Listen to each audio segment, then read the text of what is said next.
दोस्तों ये कहानी है भारत और पाकिस्तान के बीच एशिया कप 2012 में खेले गए उस मैच की, जब विराट कोहली की कम हाइट को देखकर पाकिस्तान के कैप्टन शाहिद अफरीदी ने पाकिस्तान के तेज गेंदबाज उमर गुल से कहा कि ये डेड फुटिया क्या क्रिकेट खेलेगा। ये कहानी है उस मुकाबले की जब विराट कोहली ने 2011 के वर्ल्ड कप सेमीफाइनल में पाकिस्तानी खिलाड़ियों के द्वारा दिए गए घाव का बदला लिया।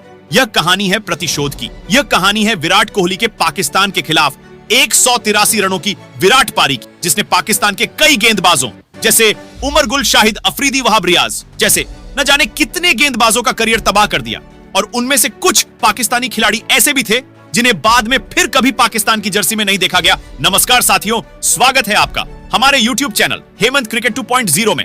आज हम आपको दिखाएंगे और सुनाएंगे भी एशिया कप 2012 में भारत और पाकिस्तान के बीच खेले गए उस महामुकाबले की कहानी, जिसके बाद पूरी दुनिया को विराट कोहली के रूप में क्रिकेट का किंग मिला। साल 2011 में भारत और पाकिस्तान का आमना सामना हुआ आईसीसी वर्ल्ड कप 2011 के सेमीफाइनल मुकाबले में, जब पाकिस्तान के खिलाफ भारतीय टीम के 2 विकेट गिरने के बाद विराट कोहली मैदान पर बल्लेबाजी करने आए और 21 गेंदों पर महज 9 रन बनाकर विराट कोहली जब आउट होकर मैदान से बाहर जाने लगे तो उस दौरान पाकिस्तानी खिलाड़ियों ने विराट कोहली का खूब मजाक उड़ाया। किसी ने विराट को छोटू, तो किसी ने विराट की कम हाइट को देखकर उसे आलू कहा, तो किसी ने हिमाचल का सेब, तो किसी ने डेड फुटिया कहा। विराट कोहली चाहते तो इस दौरान वह पाकिस्तानी खिलाड़ियों का मुंह तोड़ जवाब दे देते, लेकिन क्रिकेट के इतिहास में विराट कोहली एक ऐसे खिलाड़ी हैं जिन्होंने हमेशा अपने विरोधियों को अपने प्रदर्शन से मुंह तोड़ जवाब दिया है, चाहे उनमें से पाकिस्तानी खिलाड़ी हो या भारतीय मीडिया या फिर विराट कोहली के आलोचक। लेकिन इस मैच के बाद किसी को क्या पता था कि कहानी तो अब बस यहीं से शुरू होने वाली थी।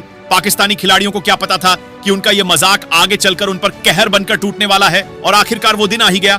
1 साल बाद जब भारत और पाकिस्तान का आमना सामना 2012 के एशिया कप में बांग्लादेश मीरपुर ग्राउंड पर हुआ, भारतीय टीम ने एशिया कप के इस 5वें मुकाबले में टॉस जीतकर पहले गेंदबाजी करने का फैसला किया। 2011 के वर्ल्ड कप सेमीफाइनल के बाद लगभग 1 साल बाद भारत और पाकिस्तान का मुकाबला।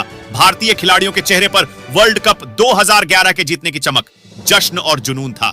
लेकिन भारत और पाकिस्तान के बीच खेले जाने वाले एशिया कप के इस अहम मुकाबले में कप्तान महेंद्र सिंह धोनी के टॉस जीतने के बाद गेंदबाजी करने का फैसला महेंद्र सिंह धोनी पर ही भारी पड़ गया। पाकिस्तान पूरी तैयारी के साथ ग्राउंड पर उतरते हैं और पाकिस्तान के ओपनर बल्लेबाज मोहम्मद हफीज और नासिर जमशेद भारतीय गेंदबाजों के ऊपर पहले ही ओवर से कहर बनकर टूट पड़े।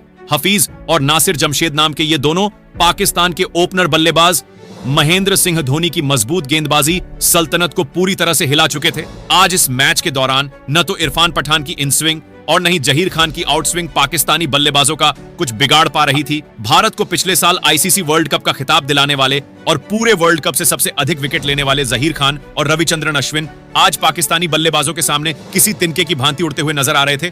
दोनों पाकिस्तानी बल्लेबाजों ने ओपनिंग साझेदारी में तबाही मचाते हुए पाकिस्तान की तरफ से विश्व कीर्तिमान स्थापित किया और 224 रनों की रिकॉर्ड साझेदारी करके पाकिस्तान को मजबूत स्थिति में लाकर खड़ा कर दिया। और इस दौरान मोहम्मद हफीज ने 105 रनों की पारी, तो वहीं नासिर जमशेद ने 112 रनों की पारी खेलकर भारतीय गेंदबाजों को घुटनों पर लाकर रख दिया। पाकिस्तान के 224 रनों के स्कोर पर भारतीय टीम को पहली सफलता दिलाई रविचंद्रन अश्विन ने नासिर जमशेद इरफान पठान के हाथों कैच आउट होकर। तो वहीं अगले ओवर में अशोक डिंडा ने मोहम्मद हफीज को एलबीडब्ल्यू आउट करके भारत को दूसरी सफलता दिलाई। लगातार 2 विकेट गिरने के बाद भी पाकिस्तानी बल्लेबाजों पर कोई फर्क नहीं पड़ा, क्योंकि नासिर जमशेद और मोहम्मद हफीज ने पाकिस्तान को मजबूत स्थिति में लाकर खड़ा कर दिया था। इन दोनों के आउट हो जाने के बाद मैदान पर बल्लेबाजी करने आए उमर अकमल और यूनुस खान के ताबड़तोड़ बल्लेबाजी की बदौलत पाकिस्तान ने भारतीय टीम के सामने 50 ओवर में 330 रनों का पहाड़ जैसा लक्ष्य दे दिया। पाकिस्तानी बल्लेबाजों ने एशिया कप के इस महामुकाबले में भारतीय गेंदबाजों के साथ साथ भारतीय कप्तान महेंद्र सिंह धोनी का भी घमंड तोड़ दिया था।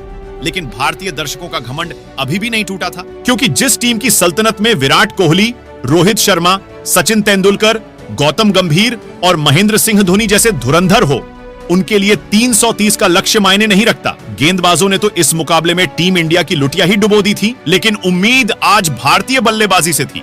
और इस मुकाबले में सबसे ज्यादा उम्मीद भारतीय टीम के ओपनर बल्लेबाज सचिन तेंदुलकर और गौतम गंभीर से थी। लेकिन भारतीय टीम के ओपनर बल्लेबाज गौतम गंभीर जब सचिन तेंदुलकर के साथ ओपनिंग करने आए तो उन्होंने भारतीय टीम की कश्ती ही डुबा दी। गौतम गंभीर वो खिलाड़ी थे जिसने वर्ल्ड कप 2007 और आईसीसी वर्ल्ड कप 2011 जिताने में सबसे अहम योगदान दिया था। और आज उसके आउट हो जाने के बाद पूरी पाकिस्तान टीम जश्न मना रही थी, क्योंकि पूरी पाकिस्तान टीम जानती थी गौतम गंभीर क्या कर सकते थे इस अहम मुकाबले में।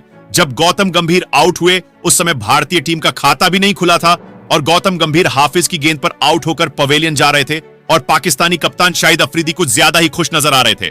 और इसी दौरान जब विराट कोहली गौतम गंभीर के आउट हो जाने के बाद मैदान पर बल्लेबाजी करने आ रहे थे तो शाहिद अफरीदी ने विराट कोहली को छेड़ दिया और कहा यह डेड फुटिया फिर आ गया। तो वहीं उमर गुल ने कहा शाहिद भाई डेड फुटिया नहीं आलू बोलो इसे। लेकिन विराट खामोश थे। विराट कोहली ने शाहिद अफरीदी के कमेंट का कोई जवाब नहीं दिया। लेकिन शाहिद अफरीदी के साथ साथ पूरे पाकिस्तानी खिलाड़ियों और पूरे पाकिस्तान को पता था कि विराट कोहली की इस खामोशी के पीछे कई सालों का तूफान छिपा था और इस बात से पूरा पाकिस्तान अनजान था कि आने वाला वक्त पूरे पाकिस्तानियों को कितना महंगा पड़ेगा। मैदान पर आने के बाद विराट कोहली ने आलू कहने वाले उमर गुल को बैक टू बैक 2 चौके लगाकर करारा जवाब दिया। बस यहीं से शुरू होता है विराट कोहली के the king run machine Virat Kohli बनने का सफर। और इस बंदे ने यहां से पाकिस्तानी गेंदबाजों की ऐसी कुटाई की कि अगले महज 90 गेंद पर अपने अंतरराष्ट्रीय करियर का 11वां शतक ठोक पाकिस्तान के गेंदबाजी खेमे में हलचल मचा दी।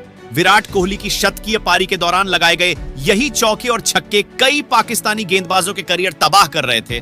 विराट कोहली के साथ सचिन तेंदुलकर भी इस मैच में ताबड़तोड़ बल्लेबाजी करते हुए विराट कोहली का भरपूर साथ दे रहे थे।